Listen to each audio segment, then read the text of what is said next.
Welcome to the Deeper Pulse and the Culture series. It's so hard to believe this is the last episode of 2022, and that we've already spent 10 episodes exploring what puts the cult in culture and laying the foundation for conversations that are going to carry us into the new year. Courageous conversations, like the one I'm about to share with you today.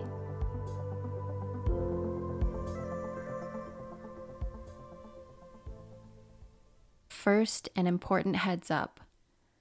This episode contains descriptions of traumatic events, including reference to physical and sexual abuse, as well as candid discussions surrounding suicide and mental illness. My guest today is a friend and an inspiration. Trina Studebaker is a mother, a musician, a dancer, an avid plant lover, and a cult survivor. Her first experiences with coercive control were as a young girl, and she carried the emotional scars, the shame, the secrecy with her into adulthood. She eventually found music and fellowship in the Christian Fundamentalist cult that she and her family devoted their lives to for 14 years. This conversation is a candid confessional in which Trina bravely shares details about life in the cult, what drew her in, the regret she's still reckoning with, and how tending to her mental health in recent years has freed her to finally share her story with all of us. Trina is one of the bravest people I know. She has an unflinching relationship to hard truths. She sometimes calls herself a permissionary because she believes that when we share difficult truths, we destigmatize the challenges we all face, giving one another permission to share the whole of ourselves.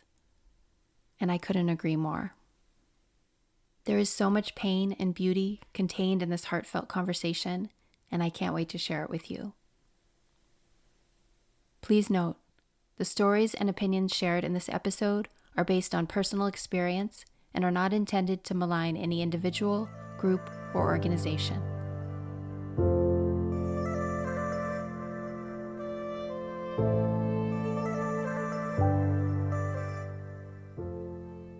It's good to see you.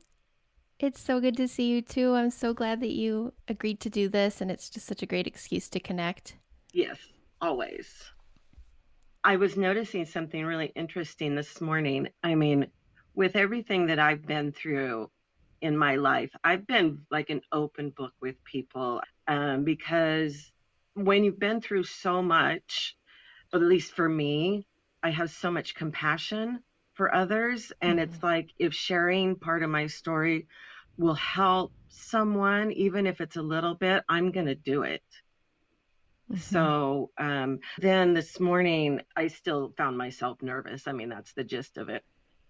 Well, I think anytime and I'll speak for myself, anytime I feel like I am tapping into another layer, even if I'm sharing the same story, there's a new sort of tremor inside, a new sort of nervousness. There's always new layers. And so when you tell a story, especially on a podcast called The Deeper Pulse, you know that we're probably going to tap into some of that. So I think it's really healthy to feel a little bit nervous before we reveal ourselves. Like there's something that's letting us know like this is an edge worth exploring. You know, it definitely is. And I've got Kleenex ready because you never know. Always. Me too. Yeah, you never know when you're going to tap into something. But for me, it feels like it's just an opportunity for deeper healing, you know? Yes, I do. Yeah. I very much do. Damn, I'm all for that. Well, and that's really one of the main reasons why I invited you. I mean, your story is compelling. And as you know, I'm not interested in creating trauma porn. It's not about that, right? It's about connecting with people who really understand and experience as I do. And this isn't necessarily true for everyone, nor should it be, but who really have the experience of self-expression as a vehicle for healing and a vehicle to reconnect to greater authenticity and to be more of who we really are. And I have watched you over the years that we've known each other Mm-hmm. doing a similar practice in terms of revelation. Yep. And so I thought, well, this is just meant to be. It's so, yeah, so true. I really felt that. I've listened to every episode in the culture series. And, Thank you. immediately I was like, I've got to message Candice and say, hey, guess what? I was in a cult Yeah. too. And I love that you led with that, because for the listeners, I really want to underscore how you never know. Like, I've known you for a number of years and I Yeah, didn't know this part of your history. And it's not something that we talk about in the mainstream, which is part of what we're trying to change. And exactly. when you sent me that message, you were one of the people early on who messaged me and said really Mm, boldly and actually used the 4-letter word, which people are sometimes scared of. yes. I was in a cult, right? But, call it what it 100%. is. Right. It Mm-hmm. was a fucking cult. And it Right. still I is. can't wait. It still exists. It still exists. It still exists. Yeah. Yep. So I'm really looking forward to sharing more about that with the listeners. And I'd love to start with just going back, because what I'm finding in my own journey of cult recovery is that a lot of what I'm experiencing, and I just said it in the present tense because I still struggle with cult dynamics in relationships and groups that I'm in, Absolutely. is really, yeah, it's really kind of an amplification of certain dynamics that were present from my youth, which really is what inspired this as the culture series and not a series about cults. It's about culture in general and how these dynamics are present from birth in our lives. And so I know that you get that. Yeah. And I would love if you would be willing for you to start at the very beginning and just give us a general sense of what it was like for you growing up and Yeah. anything that you feel like sharing in that vein. Are you Sure. open to that?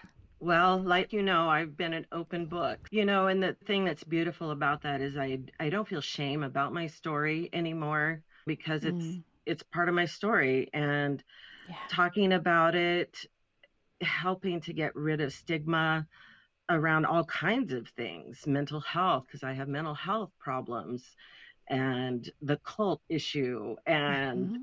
trauma, so I guess I would start with, like, the foundation. I think for my story is my dad is a recovering alcoholic, and he got sober when I was 4. And he had been in recovery for, I think it was like 3 or 4 years, I guess. And he had this opportunity to open up the first residential treatment center for recovering addicts and alcoholics in Coos County, Oregon. And so my dad, he's really open about his story and helping others. And part of being in AA recovery is giving back to your Mm-hmm. community. It also helps you with your own journey. So he opens up, well, and my mom, they did this together through the county. And it was this beautiful, sprawling ranch piece of property out in the country. And I mean, the setting was just gorgeous.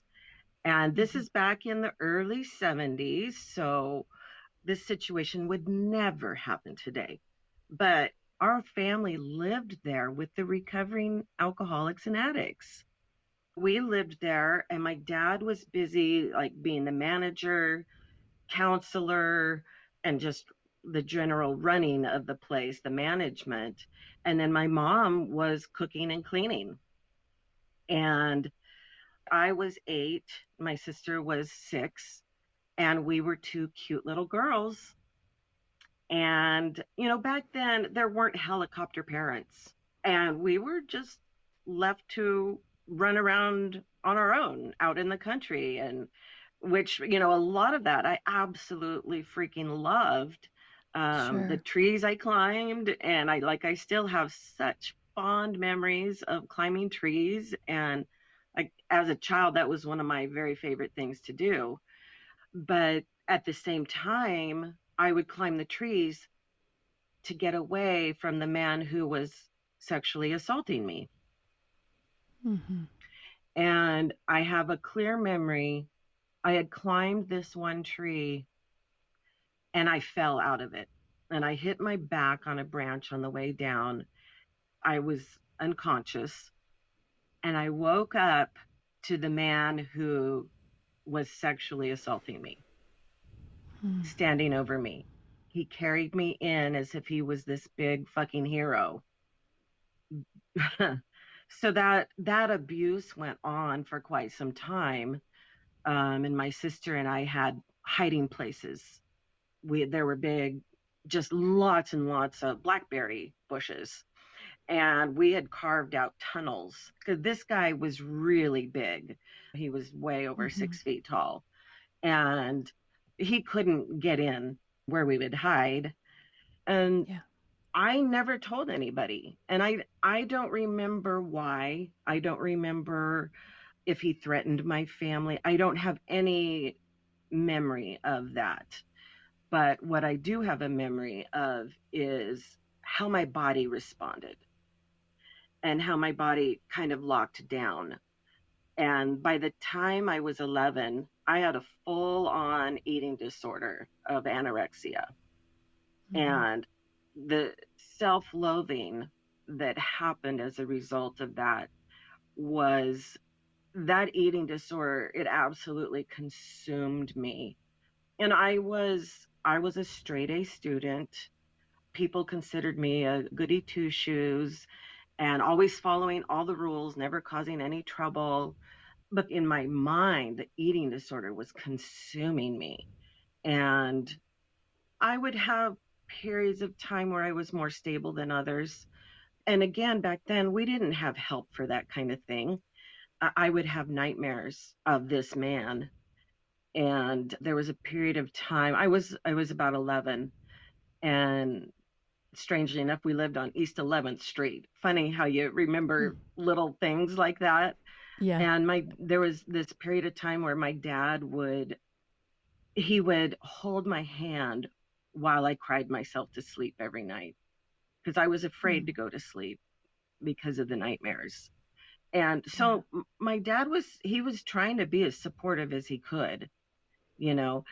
And again, they didn't know what was happening. I mean, they knew I was in trouble, but they didn't know what to do about it. So about that time, we lived kitty corner from an Assembly of God church. And that's when we got saved, as they call it in the Christian world, accepting Jesus as your savior. We bought in big time.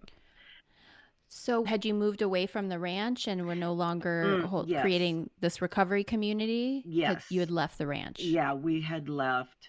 I don't remember if my dad needed a real job. Uh huh. Why? Yeah. But we moved a lot when I was a kid. I don't even know where I went to school in second grade. My dad had an issue with keeping a job, and Yeah. part of his recovery Mm-hmm. was his own journey in the middle of trying to support a family. And my mom stayed at home. She ended up doing babysitting at our house. Then I had gone off to Bible school after I graduated from high school.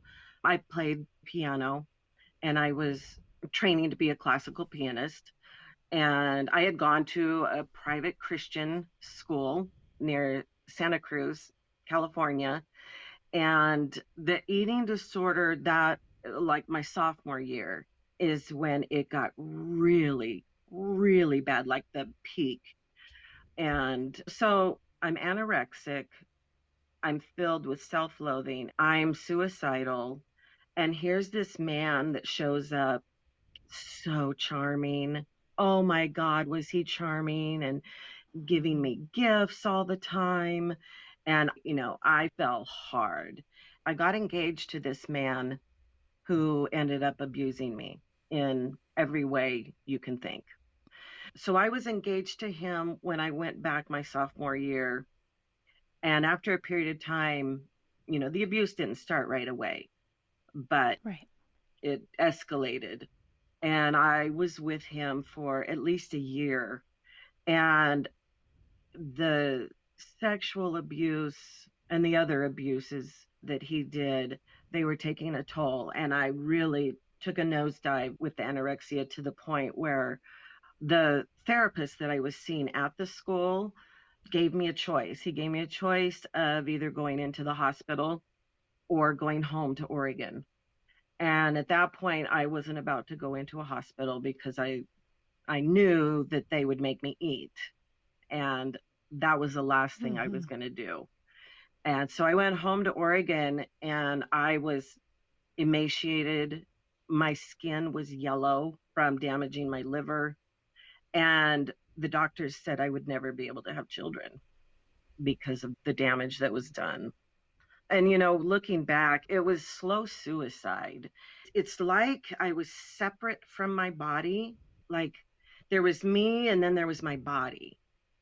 And I hated my body so much. When I got engaged to this guy, I was going to their church and it was like a little more crazy. So I went from the Assembly of God to this other church. It was extreme. The Bible was worshiped in and of itself. And then, strangely enough, my ex husband was best friends with the man I was engaged to. So the He, man that you would end up being with after they yeah, were friends. yeah, And they were both a part of this organization. yes, yes. Okay. And my ex husband was going to be the best man in our wedding. Okay. Yeah, yeah, you can't make this shit up, right? So so then I get involved with him and his family found this new church up in Portland that was like the next best thing. And we had gotten married and we ended up moving up to Portland. And by this time we had a 1 year old. And when you've come from a place of a lot of trauma, you're seeking anything that's going to help, right? And so there's a vulnerability that happens. And I felt like they were going to help me so much. There's a scripture that talks about being new creatures in Christ. And I was like, yes, that's what I want. I don't want that other person that I had loathed. And at that point, I still loathed. I was still, like at the beginning of my marriage, I was still anorexic. And managing it. It was manageable. I wasn't jaundice anymore, but I was very thin. And oh, yeah. And I ended up having 2 kids. So miracles, or I guess. Um, Your resilient body through all that trauma was still able to create life. right? Yeah. Wow. It's the Yeah. human body is so resilient. So Yeah. resilient. And I want to add, I am fucking tired of being resilient. Yeah. You know? Yeah. Yeah. And so we moved to Portland. And when you're in the Christian world, and this is extreme fundamentalist Christianity at this point that I'm talking about. And I play piano, and they latch onto you so fast when you have a talent like that. And so before long, I was using my gifts for God and playing the piano almost every Sunday. And then we became part of the worship team. And because this was I guess, contemporary, we got a full band for our worship time. My ex-husband played the trumpet and we both sang, and just 100%. I gave. I gave 100%. I wanted to be pleasing to God, and that meant a lot of sacrifice. And so Sunday, we had church in the morning, church in the evening. Then Wednesday night, we had church. And then, like a Tuesday or Thursday, we would have Bible study in our home. And Saturdays was for worship practice. So There was All not consuming. time for anything else. And we Mm-hmm. really thought we were serving God and that God was pleased with us, you know? But I still hated myself and I still fought with that self-loathing. I mean, it didn't just go away. And Yeah. it definitely didn't go away in the cult when it's like it's so contradictory, the scriptures that they use to snag you. You know, you're a new creature in Christ, but then you're a sinner and, you're going to hell. And Mm-hmm. scripture was so abused that honestly, as I'm sitting here, I'm like, wow, I have come a little further in my healing because I didn't even feel myself get triggered by Uh-huh. saying that scripture to you. This is 20 years later after leaving. Uh-huh. We were in the cult for about 14 years. And we brought children into this, We had kids and we were such good Christians. Our firstborn, his name is Christian. Uh-huh. And, we thought that would make us pleasing to God because we were a Right. testimony to the world. I want to take a minute just to pause and really highlight something that is really important that you're speaking to so eloquently, which is that split self that develops, and that often and not always that split self that develops in childhood is the one we carry into the cult.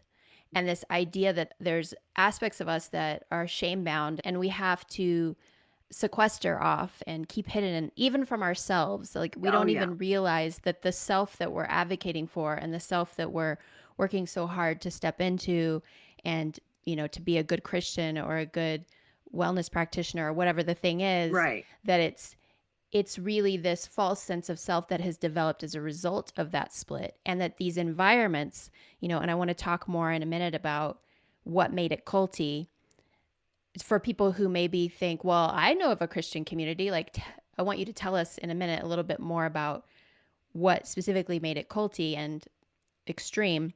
Yeah. And I think one of the things worth really underscoring is that one of the things that makes an experience culty is that we go into an environment where the false self is encouraged and celebrated. And this idealistic notion of who we could be is put ahead of who we really are, the Yeah. authentic impulses that we have, our instincts, and that divide that already exists in us Yeah. is amplified and encouraged. God, so true. That so And that's what I resonates. hear you saying. Yeah. Yeah. It so resonates. Yeah.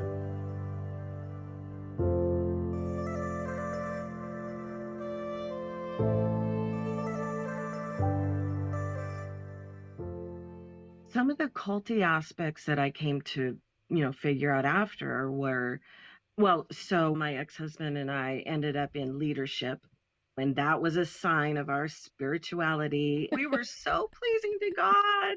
Oh my God. But we weren't allowed to ask questions, like Mm-hmm. questioning the pastor and his wife. And actually, they were both pastors, they were both considered pastors. We were not allowed to question the pastors. And it wasn't like a written rule, it was just something implied. It's hard to describe how that happens. All I knew was it wasn't safe to do that. Mm-hmm. And of course, we were required to tithe. We were required to let them know how much money we made.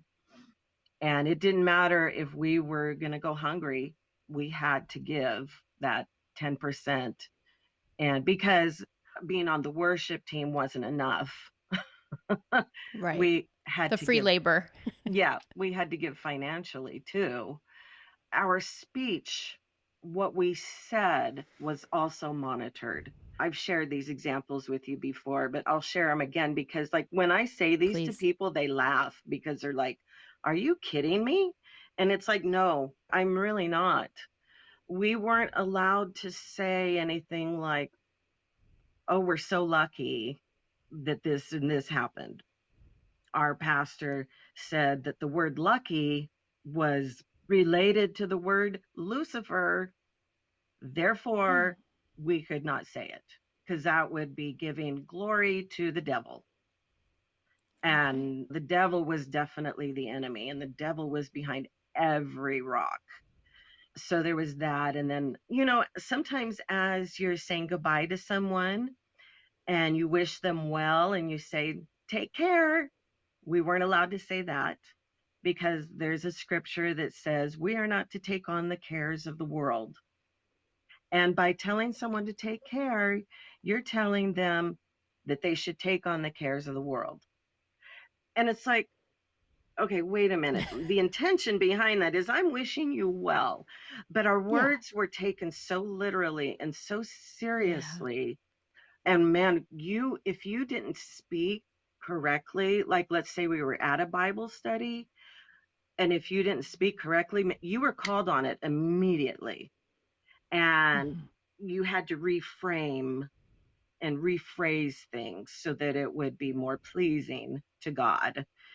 And I mean, our words do have power. I mean, I believe that to a degree, but the fact that we weren't allowed to say, I feel so lucky today is ludicrous.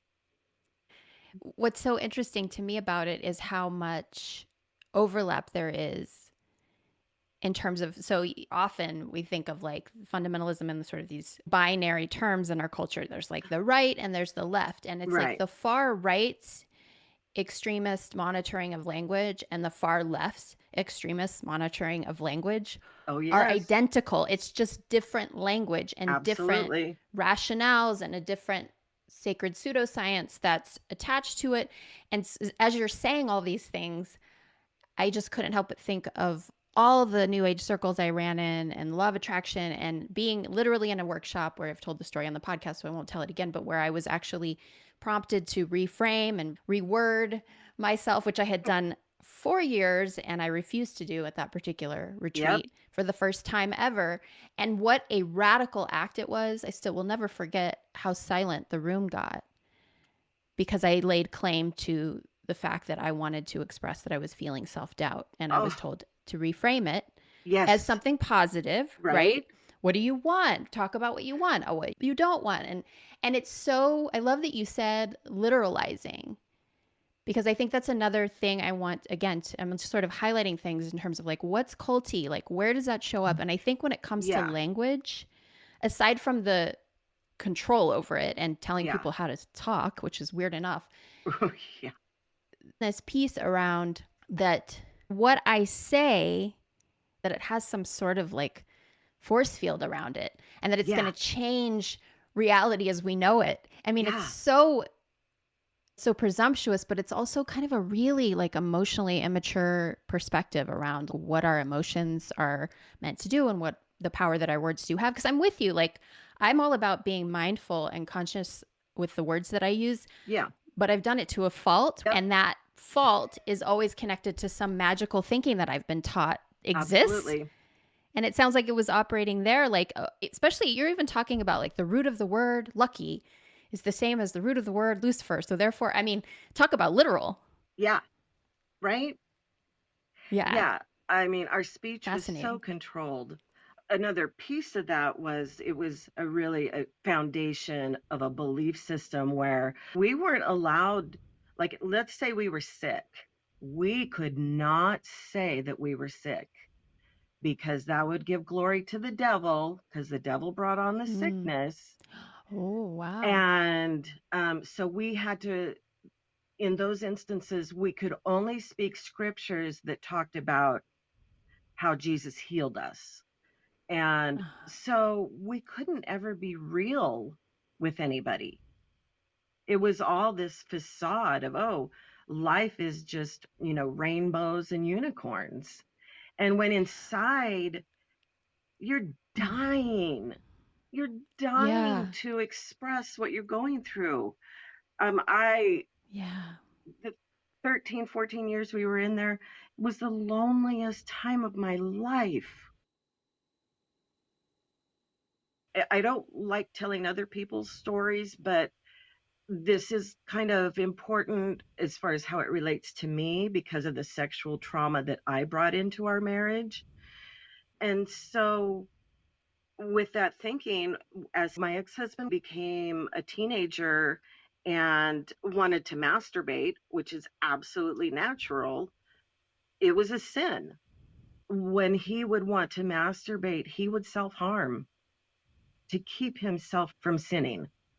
Because if he died after that, he'd go to hell. And so, in his mind, getting married was the answer because of his trauma in this belief system. He carried such an unhealthy view of sex into our marriage. It became an obsession for him. And so when we got married, he felt like, oh, that was his out. He wouldn't have to live in sin because in our belief system at that point, my body belonged to him. And I was not allowed to say no. And so you bring in my background, my history, with his history because of the cultish thinking around sex. Oh my God.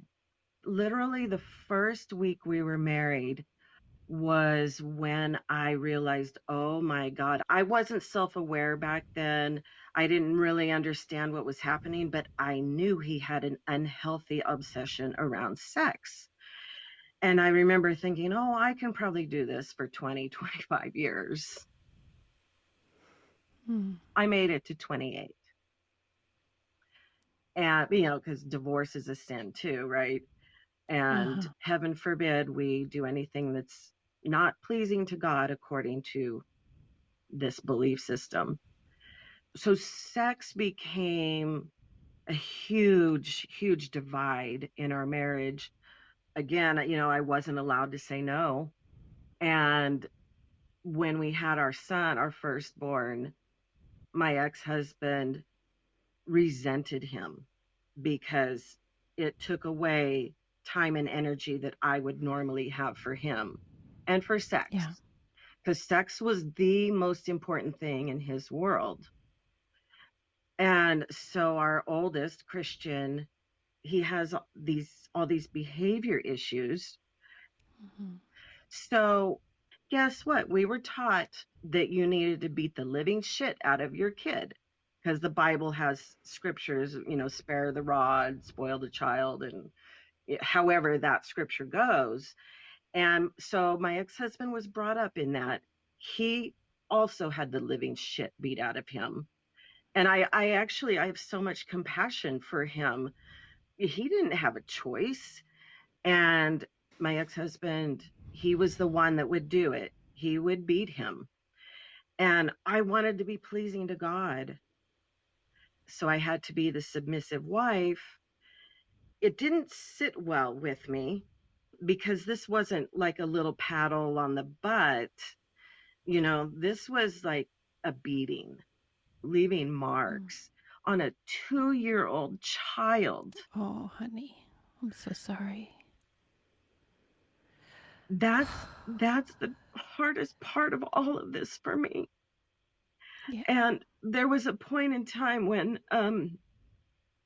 my parents were going to take our kids away from us. And I learned this later because they saw what was happening. And I also, at that time, I wanted to leave my husband. I wanted to leave him because I knew it wasn't right, but then there was that battle going on inside of me about wanting to be pleasing to God. And I didn't have any options on where to go. I couldn't have a job. There wasn't a daycare around that would take a child with such behavior problems. He was extremely violent. I mean, no kidding, right? Understandably, yes. Yeah, of course. And this is still, it's very charged for me. I couldn't leave my husband and, like, let's say, go live with my parents. That was one thing that I did think of, but they weren't serving God like we were. And serving God was still number one, not That's the protecting my power. child. Yes, that's the power of indoctrination. And I think so many people, again, I want to pause to just really highlight this. And I really appreciate and want to celebrate that you said that you can share this with us so bravely. I mean, this is so courageous what you're doing. And that you have done your work and understand that you don't need to carry shame around this. I mean, a healthy amount of shame in order to self reflect, but not the toxic shame that Right. keeps us silent and keeps us from sharing these things because it's such a tragic example of when indoctrination comes in young. I mean, how old? You were 19 when you got married, right? I was 21 when we got into the cult. Okay. And what we know now is that the brain isn't even fully developed until we're 25, 26. So Yeah. you're still forming yourself as a person. You have this trauma and you were involved in a cult of one at Yeah. 8 years old. Yeah. So you already, in my opinion, are susceptible to this. Right. And then you come in and you feel so flawed because of what someone did to you Yep. that separated you from yourself. You're told Yep. finally there is a path to grace, to righteousness, what you know intuitively is possible, which is peace and joy and love, like that. And you're told, here's the map. And then you're following the map. And then this shit starts going sideways. And the only map you have is the map you've been given. Right. Yeah. And so turning to people who don't have the map, when you believe that this is the best way, and might I add, I'm sure you're experiencing some benefit from being a part of the community, whether it's having a community, whether it's just certain moments of grace. I mean, do you want to talk a little bit about what kept you there in terms of the parts that were actually maybe not fulfilling you, but giving you something that you were looking for? Like, where were you Yeah. being met in the Definitely. group? Well, honestly, being part of the worship team was the highlight. Being Mm-hmm. able to use my gift. Um, Yeah. I don't play much anymore. I don't have a piano, but at one time I was a gifted pianist and I loved being able to express myself on the piano. Mm-hmm. And the best part of the occult was the music. Ah, And so okay. I would really look forward to our worship practice. And I Mm-hmm. had been trained classically. So I hadn't been trained to play by ear, to play by chords. And I developed that skill through the worship team. And people, they believed in me. They believed Yeah. in my gift. And that was honestly, that was so fulfilling. I Mm-hmm. still miss playing with a band. I Yeah. still miss it. Even though, yeah, it's kind of crazy, even though, geez, I was in a cult, but that the music was the best part of it. There's always something beautiful there. Always. Yeah. There's always something beautiful there that gets us in the door and that keeps us there. And it's never, in my experience at least, I haven't seen an example where it's just one thing or the other. It's Right. always both and Yeah. this deep feeling of being met and seen. And so isn't it ironic that we can be in a space and feel both seen and invisible at the same time? Right? Like it doesn't make sense, but it is fact. That is so Mm-hmm. true. You're so Mm-hmm. good at explaining these things. Like I just know my experience, right? But you have such a great way of really explaining it where other people could understand it. It's like your fingers on the piano keys. Yeah. Like for me, I find words to be incredibly limiting and frustrating at times. Yes. And also, they're the keys for me. And it's part of why self expression is so important to me is that the ability to have a human experience and then be able to articulate it Yeah. is like playing a song for me. It's like music, like a tone that I Yes. recognize. I'm like, oh, that's the tone. And the only reason I'm able to find words around this specifically Yeah. is that I've been in it. I Yep. know what you're talking about. I know that feeling of just feeling more seen than you've ever been and more invisible than you've ever been. Yep. At the same time. At the same time. I mean, the skills that I gained with the piano during that time were phenomenal. I mean, truly phenomenal. And I took that, or I've taken that into the rest of my life, right? I don't play classically anymore. When I do play, I sit down and I just make shit up. And it's beautiful. That's so beautiful. And I can really express myself that way. So that was like the best part. And it sort of makes sense that that outlet became so rich and so fulfilling because the other outlets weren't available to you. You couldn't tell your husband that you weren't in the mood. You couldn't tell your Nope. husband you're hitting the child too hard, or maybe you shouldn't hit the child at all. I mean, Yep. and all these things, when I say you couldn't, I really encourage people to circle back to earlier episodes in the series where Yeah. I talk about Janja Lalich's bounded choice framework and all that. Like, it's not a plain and simple choice anymore. There's real Nope. barriers to being able to express in so many ways. So you found this avenue through which you could express, and you went all in because Oh, yeah. it was a place where you could truly express and be Yeah. yourself. It makes so much sense. Yeah. And we can celebrate that. Like, we can celebrate that Yeah. you were able to have Oh, that experience I'm in the so midst of all grateful. this. I'm so grateful for that.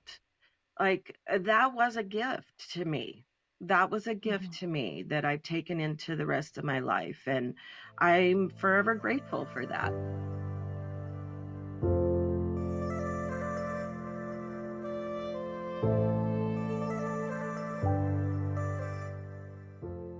The hardest part, I say I don't carry any shame around my story, but I will say the one part that challenges me around that still, and I'm still working on this, and I've gained a lot of ground on it, is how I allowed my children to be abused because Yeah. of this belief system. And I'm sure people could say, and I know people do say, how could a mother who loves their children allow this to happen? I did not have a choice in that situation with that foundation of the belief system. That belief system was like 100% fact to me, and there wasn't an option. I mean, it's crazy to think that I couldn't go live with my parents because they weren't serving God like we were. Right. That's nuts. My parents are, to this day, they're the good Christians, they do good, they love people, and they didn't get involved in the extremism like I did. But the part that I do struggle with is that piece of allowing my Yeah. kids to be abused by their dad. Some time had passed and I had finally put my foot down. But you know what? By that time, it was too late. My kids had already been so fucked up. And like my youngest, Austin, he wasn't beaten like Christian was. He was a very easy child in that respect. He didn't have behavior problems. He was well behaved and just a little love bug. And so he didn't experience that, but he did experience our home being filled with anger, violence, and the threat of violence always. Because as his brother got older, he would then take it out on Austin. So Right. my ex-husband would beat Christian and then Christian would beat Austin. And so I was so hyper vigilant. Oh, another piece I would add is like when I was thinking about leaving, I was trying to figure out a way. And I knew that if the state got involved, they would take my kids from me. And You knew that. well, in my mind, I knew that. I Okay. assumed that. Yeah. Because we were told in the church that the outside world would think what we were doing was wrong and was abuse, but it wasn't. They Okay. reiterated it. We're doing what the Bible says to do, and that's what's pleasing to God. But in my mind, I just knew that the state would take my kids away.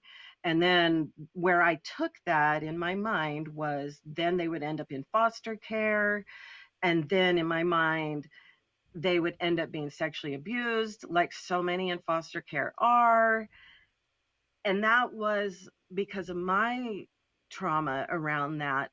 Mm-hmm. I was not going to let that happen no matter what. Cult or not, I was not going to let sexual trauma happen to my kids. So you told yourself that you were protecting them Right. from that. Yeah. Right. Yeah. Yeah. Okay. Yeah. Mm-hmm. And so if we fast forward just this last summer, my oldest son, we were having a conversation, and I have such a good relationship with my kids. And there's a part of me that understands why, because of all the work that all of us have done around this. But then there's that other part that's like, oh my God, I can't believe they don't hate me, don't resent me. Well, there has been some resentment. Um, Sure. yeah, and I understand it. But Mm-hmm. there's a part of me that goes, I can't believe they even want anything to do with me. But I have such a good relationship with both of them. And this summer, Christian and I were talking, and he wanted to talk about some things around the childhood, and because he wanted to understand something.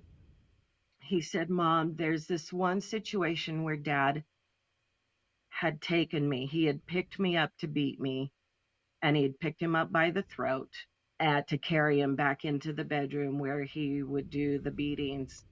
And Christian looked back at me, and he's like maybe 4 or 5, and Austin's about 2. And he looked back at me like, Mom, aren't you going to protect me? And what he saw was me protecting Austin. I had Austin huddled in my arms and not letting him see what was happening. But to Christian, that looked like I wasn't protecting him. Yeah. And when he told me that story, I mean, I sobbed. I didn't sleep that night. Mm-hmm. I just, I had that going through my head over and over, that I let that happen, and that's only Mm-hmm. one incident. And what he didn't know until just the last 2 or 3 months, what he didn't know is that I would have sex with his dad more often. I would give my body to him so that he would be kinder to the kids. So I gave my most prized possession, myself, in a way that I didn't want to do, which was sex. So he'd be in a better mood Mm-hmm. and wouldn't be so hard on the kids. Yeah. Yeah. That's really hard. Yeah. Christian did appreciate knowing that. He's like, wow, I guess you never really know what somebody's doing on your behalf when they're not looking. Yeah. But as a 4 or 5-year-old child, all he knows is his dad is going to beat him. Yeah. Um, Yeah. that's the hardest So part about all of this, I bet. I bet. because now my Was kids it? are Go ahead. on their own journey of healing this trauma. Yeah. Yeah. Well, and I mean, I just want to say as an aside, kudos to you for being willing to take that journey with them, because a lot of us know what it's like to heal from childhood trauma and not have, and our parents not having the ability to take that journey with us and to Right. have a conversation like that where he can voice that kind of truth to you and you can, receive the impact of that and grieve together, and also that he can express his resentment and anger and that Yep. you understand and you can make room for Absolutely. that. So I just really want to celebrate that you're doing that. The impact of that can't be overstated. It's just Mm. such an important part of the healing process for all of you to be able to do it together. And it makes me wonder if, like, I want you to tell us about your exit from the cult and how having come through and out of something like that has the ability to bind people closer together. than before. And I am not saying that it happens for a reason at all. Right. I'm saying I feel the that, same way about that as you do. yeah, right. I think that there's something about surviving something and being willing to be vulnerable around it that creates a deep sense of intimacy. And it doesn't justify what came before, but it does Yeah. create an opportunity for a different kind of love and deep connection. And so tell us a little bit about your leaving was like. Was it the abuse escalating? It got to a point like what was, because I know you had said to me that you decided to leave years before you were actually able to leave. So Yeah. tell us about that and your Yeah. exit. I wanted to leave about 5 years before we actually did. I was definitely not happy. And a lot of it had to do with our kids. I didn't want them in that belief system anymore. Like, I was over it. Mm-hmm. I was so over it. And I mean, I knew at that point it wasn't a healthy belief system. So my ex-husband, he had started listening to a radio show, and it was kind of combining the belief system that we had with some more newer type of thinking. And that was resonating for him. And it was from a church in Colorado, and they were coming to Portland for this big like seminar type thing. And so we went, and we really felt called by God. We felt called to join this new church that they were just starting in Portland. But we knew shit was going to hit the fan when we told the pastors and the leadership, because we were still part of leadership. So we were, again, I mean, we're still trying to be pleasing to God. And so in our minds, we were like, well, if we go to our pastors in a loving way and in a way that's telling them that God is telling us we need to move on, we thought maybe there would be a sliver of a chance that we would leave on good terms, Mm-hmm. Mm-hmm. which was naive. And so when it came time, my ex-husband went to the male pastor. I went to the female pastor. And I will never forget when I told her, what she said to me was, well, who's going to do everything that you do? That's all that mattered to her. And the reason that hurt so much was, wow, in all this time, 14 years, you never saw my heart. Mm-hmm. And I've always been a compassionate person. And it's like, wow, you never saw my heart. You mean all you cared about was what I could contribute to this cult. That's Yeah. all she cared about. It didn't matter because we did leave and we lost every friend we had. Nobody was allowed to talk to us. And we knew what was going to happen because we had seen people leave before, and it Uh-huh. wasn't good. You know, you weren't allowed to contact them or be friends with them in any way. And even if you were at the grocery store, you needed to avoid them because they were clearly deceived by Satan. It's so interesting that you said we felt called by God. This felt like what God wanted us to do. And this sort of, again, this is a very culty idea that like the wisdom, the pseudoscience pours through certain people, and that there's maybe some lip service around how we can connect to it directly and Yeah. access it. But when we do that and connect to it directly, and the thing that we discover for ourselves is in some way different than or contradicts the leadership, then suddenly we're ostracized or made Yep. wrong. Yep. And it's just such an interesting thing because it's really, again, one of the hallmarks of a cult is who decides what's true and what isn't. Oh, yeah. I mean, because they were Yeah. like, well, we feel like God is telling you to stay, you know. Uh-huh. Right. Really, Exactly. they just didn't want to lose two people that were all in and giving their lives 4 or 5 days a week to this, and Mm-hmm. who would do everything Yep. we did. So, and we had family. We had family that were still there.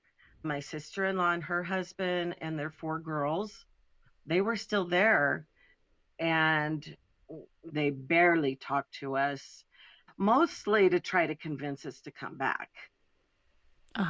And my ex-husband, his parents went there also.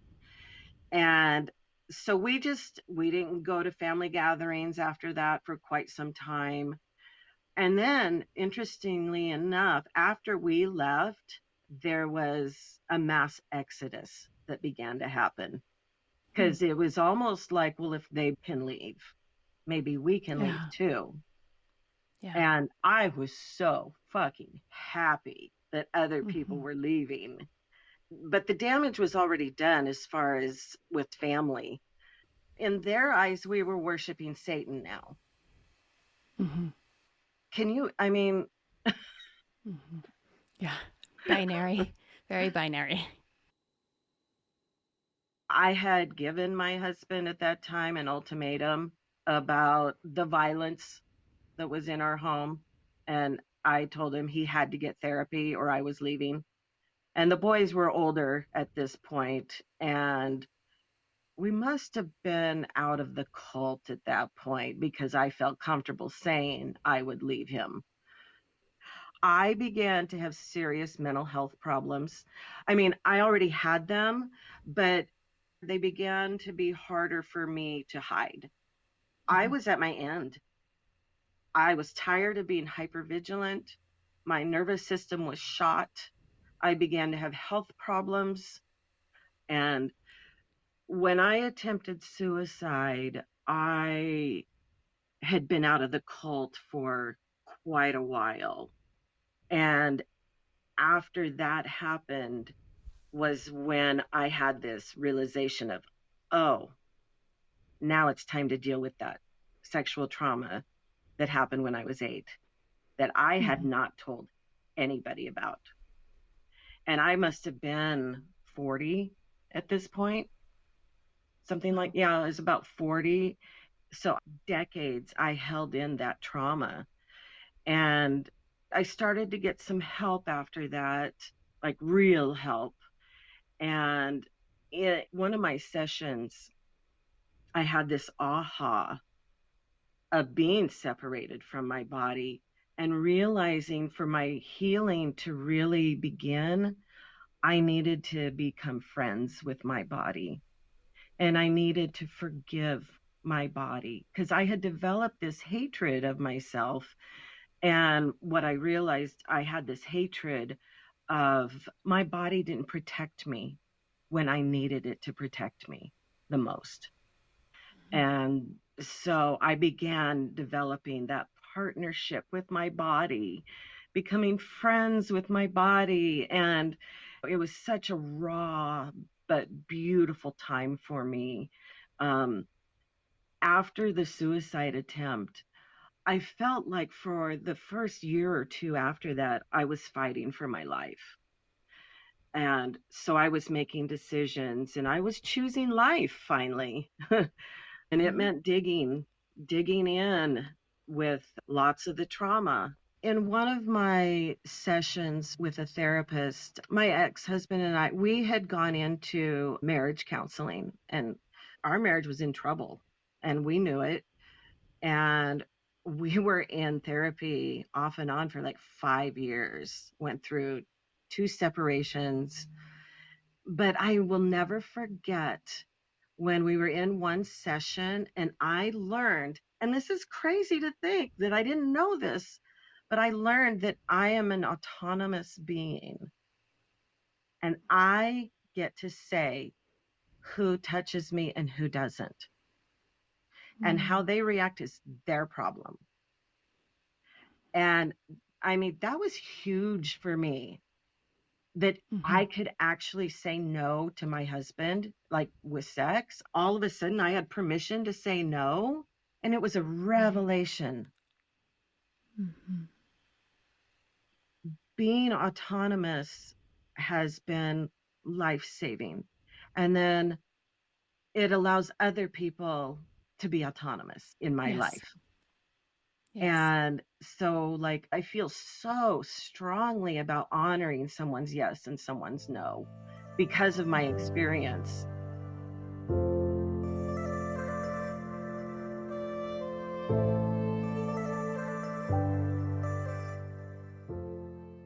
Oh, and we had ended up starting martial arts, which that was a really positive experience to a point.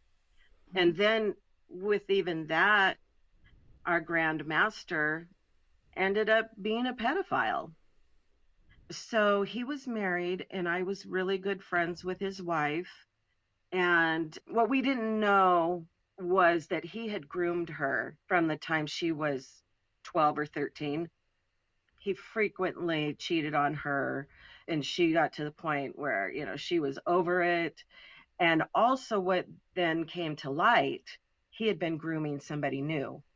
We were close friends, and I also felt like I needed to protect his daughter.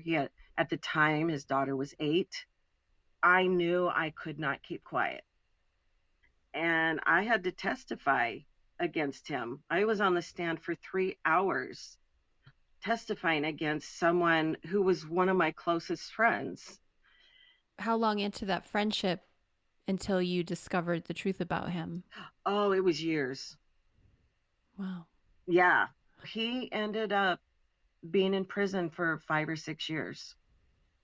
But part of the time when things were coming to light, it was like, well, he's our grand master. He couldn't possibly Yeah. do something like this. He was so revered. He was so respected in the entire martial arts community in the Portland area and beyond. We had one of the best martial arts studios around, and that was a tight knit community. And like if you became a black belt, which all of us did, it's almost like then you're in that inner circle. Yeah. Yeah. I know all about that. And it's like I'm done being in anybody's inner circle. Was that the turning point for you in terms of that? Yeah, for sure. Because Mm-hmm. then, being part of the dance community now, currently, when I first joined the ecstatic dance community, it's part of my self care. It feeds my soul in a way that nothing has fed it in so long. And so I just love it so much. And the people have really embraced me. It's honestly, I would say it's the first group of people that have really embraced me for who I am in all my weirdness Mm-hmm. and all my scars and everything that I bring with it. Um, but I remember at the beginning, somebody had said to me, "Oh, you've become friends with one of the DJs. You've really arrived now." And I'm like, fuck that. Because at this point, I do not put anybody on a pedestal. Nobody gets to be there. There Yeah. is no pedestal. Yeah. I've learned that Yeah. lesson The hard way, as most of us do. the Yeah. hard and brutal way. Mm-hmm. Yeah, Mm-hmm. so brutal. And being able to really recognize, I should say, for the listeners, how we know each other, how Trina and Yeah. I know each other is through the ecstatic dance community in Portland. And it was a community that I was never really super involved in, but my partner, Chris, my partner of 10 years, was a DJ in the community for many, many years. And so I Yeah. would go here and there to gatherings and whatnot. And, I think the other thing that I would say, and I don't know if this resonates with you, I'll let you Hmm. tell me if it lands, but like for me, going into any large community, the ecstatic dance community in Portland, any community, even just last night, I went to a movement class at a community rec center here. Like when I walk into a room in a community, I have still like this sort of lingering, I want to call it hypervigilance. Maybe it's not hyper, but it's like, But it's it's vigilant. vigilance. Oh, It's yeah. vigilance. And I'm sort of reading the dynamic, and there's a self protection that I have that at a certain point kind of worked against me. I wasn't getting close to any communities and I wasn't experiencing belonging, and I was always on the margins because I was so afraid of these dynamics. And now that I Yeah. understand them, it's part of the beauty of having conversations like this and doing the series is saying, like, when it's a feeling and you can't put your finger on why the feeling is there, Yeah. it's really an uncomfortable thing to like wade into a community because you're like, is the feeling going to be there or not? But when you Yeah. actually know what you're looking at and can understand, even in that community, the ecstatic dance community in Portland, like if I look over here, I could see some culty dynamic going on in a group of people. If I look over here, it's not present. Where am I going to engage and spend my energy and invest? And so Yep. it's really critical for me to see it's not always the cultiness is defined by the group at large. It's an interpersonal dynamic that can emerge within a group in a small way, or it does spread like a virus, though, I feel like, if it's not understood and seen. And then Yeah. it can spread to the whole group, and it can both be there and not be there. And this is why some people can have a very different experience Yeah. in a community than other people, right? If it's not a full Definitely. blown cult. And I think you named so beautifully, the reason I mentioned all that is you named really beautifully one of the dynamics, which is there's a person who's holding space and is a facilitator. What is my relationship to that person? How do I see that person? Just because they have the social proof of being the DJ, the person at the helm, what does that mean to me? Is there a hierarchy that I'm operating Right. under Right. unconsciously? And can I become conscious of it and be like, nope, not doing that? Right. Yeah, so Yep. good for you. Yeah, I do still find myself vigilant, as you say, if I'm entering a new group. An example would be I think there were maybe 7 or 8 of us in this Reiki circle, and there was a massage table, and everybody got to take turns, being on the table and having people bless them with good energy or whatever it was. And I remember specifically, I was having issues with my elbow. And I get on the table and they ask me, is there anything that you want us to focus on? And I was like, yeah, my elbow is killing me. Boom, right there. Somebody says, would you like to reframe that? I don't think your elbow is actually Oh. killing you. I got up. I was in a rage. I got up Oh. and I was like, fuck all of you. And I left. Mm. And a girlfriend of mine, she knew all of my history. And she was Ah. also in the martial arts with me. She knew the history of the cult and our words being so monitored. So she like explained to the group.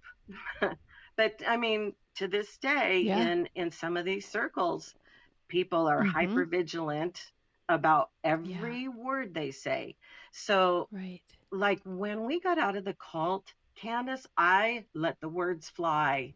I swear like a sailor, and it makes me so happy because I Right. can say whatever the fuck I want, and Uh-huh. nobody is monitoring me or telling me Yeah. to reframe it. And if they do, they will get a word from me because I don't back down anymore. I'm not that little Uh-huh. girl that, Right. backs down to somebody correcting me. Right. Uh-uh, Right. not Well, and that anymore. plays out, I love that. And that plays out two ways. It's like there's the part that flinches, right? The old young part that's like, oh, I'm not going to say anything. I don't want to rock the boat. That Right, compliant good girl persona that, right. hello, patriarchy, we all have. And then there's also the persona that gets developed. I call it the spiritual persona, but it can be fill in the blank for spiritual. Mhm. The persona that gets developed, that another sort of twist on the good girl archetype is this evolved archetype. Like, well, I don't get reactive. Like to have a strong emotion is evidence of my spiritual immaturity, which is 100% not true. Right. Just like the micromanaging of language, it's such an Yes. oversimplification of what's Yes. actually going on there, Yeah. right? And so this spiritual persona is like, well, maybe I have the courage now to speak up, but I'm invested in the identity of the person who doesn't raise her voice, Right. or the persona who is able to transmute reactivity into fill in the blank, right? I can Yep. put words around all this because I was the queen and still am. I catch myself all the time. Yep. That's why I love talking to people who are like, I don't give a fuck.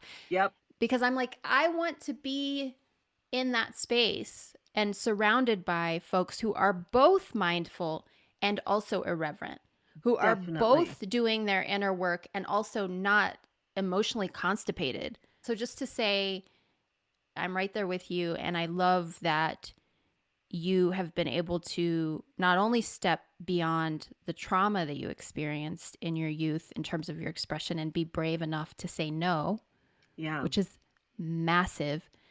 You've also stepped beyond the spiritual persona that you created to protect that little girl who couldn't say no.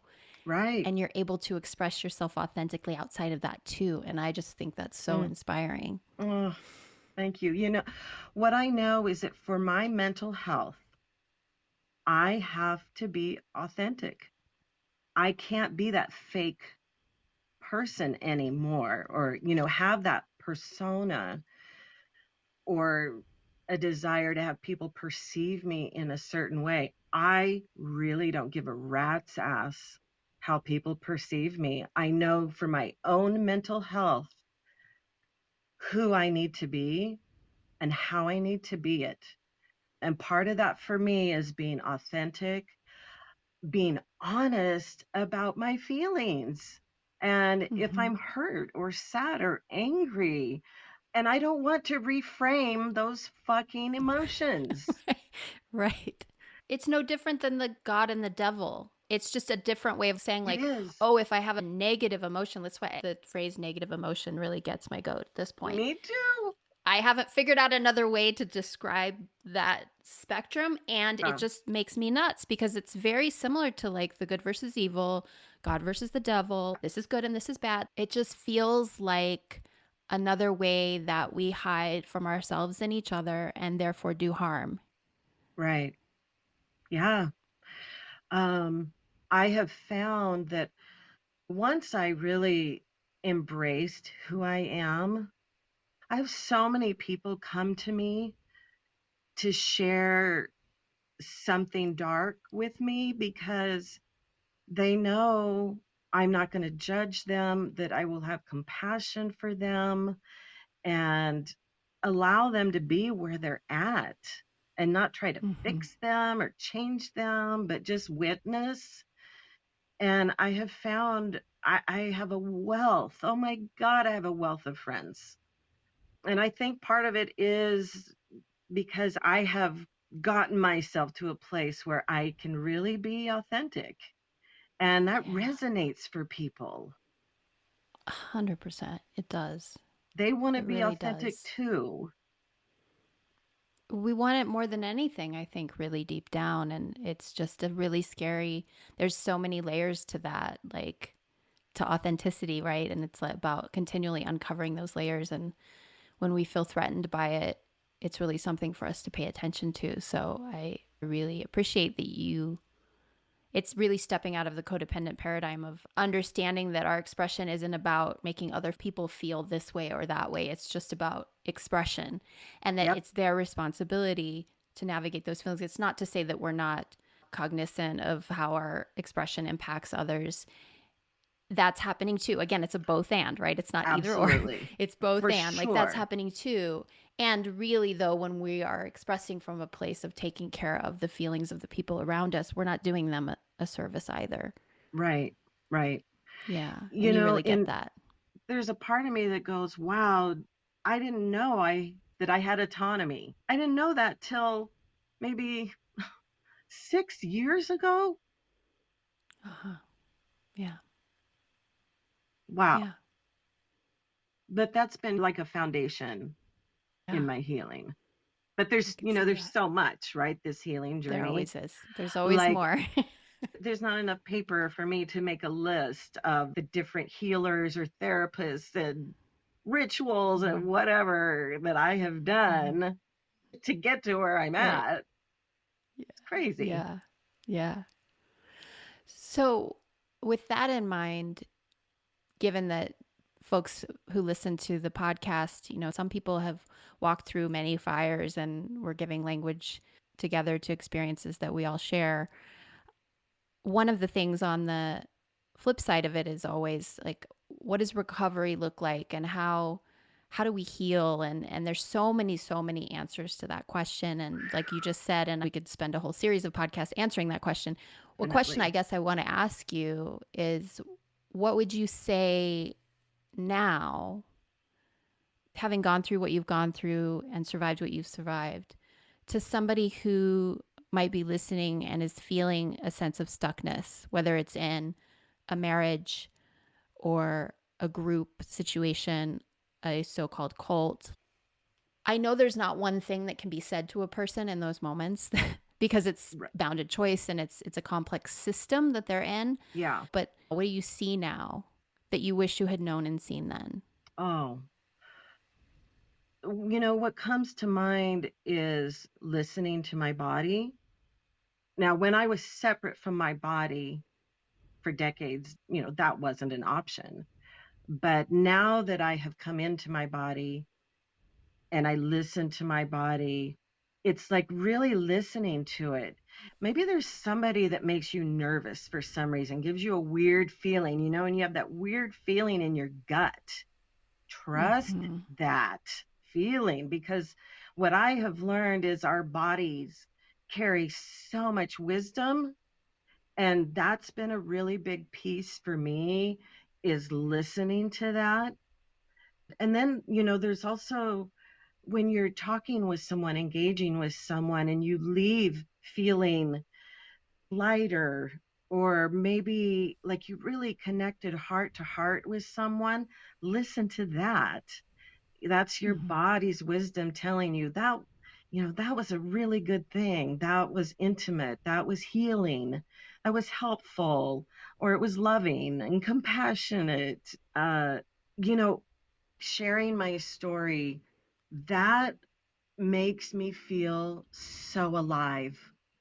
That is what makes me feel like I'm thriving. There's just something about it. It gives me life. So I feel that in my body. I notice it. I'm aware of it. And it's like, oh, I want to do more of that. Mm-hmm. So it's just, it's that body's wisdom. And for me, I can't respond in an authentic way if I'm separated from my body. But if I can Right. get back to where I'm in my body and I'm feeling safe in my body, then I can go from there. Does Mm-hmm. that make Yeah. sense? It does. It makes perfect sense. What you're describing is like the Yep. dissociation versus the actual being in the body, and that there can be heightened emotions in either Yeah. situation. And what it means is going to vary based on whether we're actually present Yep. in our bodies or if we're actually sort of activated and kind of responding to another time. Yeah. Yeah. Yeah. I look Yeah. back and I had literally been disassociated from my body for decades. And it's just mind boggling to me that I even was able to function. But again, Yeah. there's that resiliency. And I want a t-shirt that says resilient AF. Mm-hmm. It's like the story of my life. And Yeah. I but love then it. I again, I'm love it. tired of being resilient. Exactly. Well, that's that both and thing, right? It's like it's important to be able to name and then to not cling Yeah. to the experience. It's Yeah. both for sure. I think one reason why I am able to be present in my body is, it's no surprise that I have been living with chronic pain since 2007, because, our bodies carry trauma and hold it in a lot of times. And so I do have chronic pain, but that's been a gift in and of itself, because it's allowed me to really be present with myself and with my body and not try to escape it and become Mm-hmm. friends with it. The chronic pain, it actually has been a beautiful gift for me to get to know my body so well and to Yeah. listen to it.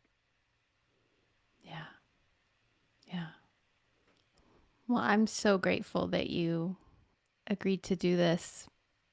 I love what you just said. It feels like a really sweet landing space because that ability to listening to the body, and it is a reflection of that deeper self that was abandoned so long ago because it had to be for the sake of survival, and that you've retrieved it, and this relationship that you now have with your body and your being and your emotion and your story. Yeah. And it just really, it illustrates how much the process of separating from cult dynamics is both an internal and external process, Yeah. like how it is the inner work and the external relating, and how they're both so important. And your story is just such a beautiful example of it, and your courage and willingness to share it so openly. It's just such a testament to how far you've come. It's amazing. Thank you. I do, Yeah. I really appreciate that acknowledgement. It means the world to me, to be seen, to be heard, to be witnessed. And, in the back of my mind, I'm like, there will be people that judge me after listening to this, and that's okay. I would judge me too. And I did for a long time. And I don't care anymore. I really want to help people, whatever Yeah. that means. Yes. And it's hard to put some of that truth out there. Yeah. It's Yeah. hard, Mm-hmm. but it's It's worth it. hard and it's heavy work, and it's worth it. Exactly. It is worth it. Exactly. I know just by Yeah. sharing my story with you today that my healing has gone deeper. Mm-hmm. Yeah. Mine too. To sit and bear witness to someone's whole story Yeah. is a transformation in and of itself. Yeah. And Thank you. you've given that to all of us. Yeah. Mm, Thank you. thank you. And thank you Yeah. for what you're doing. This series that you're doing is so important. And like, I just couldn't stay quiet. Yay. I don't want you to stay quiet, not one bit. I'm not that little Miss Goody Two Shoes anymore. Mm-hmm. Not at Yeah, all. I I don't hear you. recognize that other person. It was a different life. Yeah. Yeah, it was a different life. We can have many lives in this one, Yeah. for sure. I'm grateful to be doing these many lives alongside people like you. Makes the journey that much more authenticating. Yeah. Yeah. Hmm. Thank you. I'm really Hmm. grateful. And I hope Yeah, this does touch somebody. I hope it helps in some way. I know it will.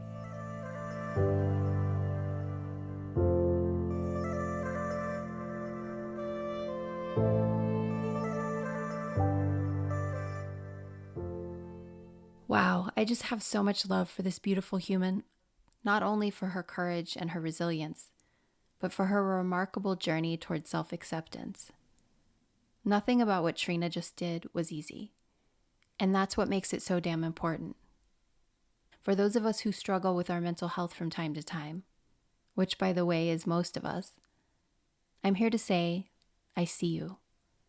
If you or someone near to you is experiencing a mental health crisis, please remember to dial 988 for confidential 24/7 support.